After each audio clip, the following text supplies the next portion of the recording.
சென்னை கோயம்பேடு பகுதியில் கடும் போக்குவரத்து நெரிசல் ஏற்பட்டுள்ளது. இதனால் தீபாவளி பண்டிகைக்காக இயக்கப்படும் பேருந்துகளில் பயணம் செய்பவர்கள் தவிக்கின்றனர்.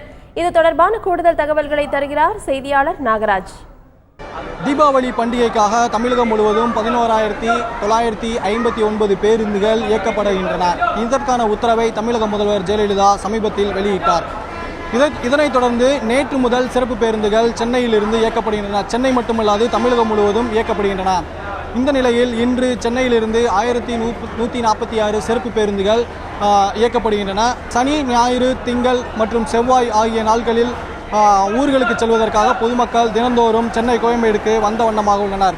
சென்னை கோயம்பேடுக்கு வரும் பொதுமக்களுக்கு பாதுகாப்பு அளிக்கும் வகையில் சென்னை கோயம்பேடு மட்டும் 1702 போலீசார்கள் பாதுகாப்பு பணியில் ஈடுபட்டுள்ளனர்.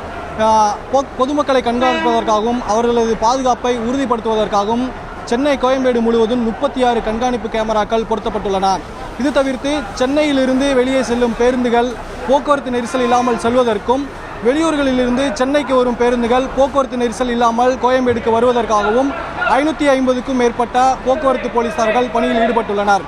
இந்த நிலையில் நேற்று சிறப்பு பேருந்துகள் இயக்கப்பட்டதுடன் வெளியூர்களிலிருந்து சென்னைக்கு அதிகமான பேருந்துகள் வந்ததால் இன்று காலை 6 மணி முதல் காலை 9 மணி வரை அதிகமான போக்குவரத்து நெரிசல் கோயம்பேடு முழுவதும் ஏற்பட்டது. இந்த போக்குவரத்து நெரிசலை சரிவு செய்வதற்காக போக்குவரத்து போலீசார் மிக கடுமையான பணியில் ஈடுபட்டனர். ஆனால் போக்குவரத்து நெரிசலை அவர்களால் தவிர்க்க முடியவில்லை. தீபாவளி சீசன் மற்றும் பொங்கல் சீசன்களில் இந்த மாதிரி போக்குவரத்து நெரிசல் ஏற்படுவ வழக்கம்தான். அதற்காகவே நாங்கள் கூடுதலாக 550 போக்குவரத்து போலீசார்களை பணியில் ஈடுபடுத்தியுள்ளோம் என போலீசார் தரப்பில் தகவல் தெரிவிக்கின்றனர்.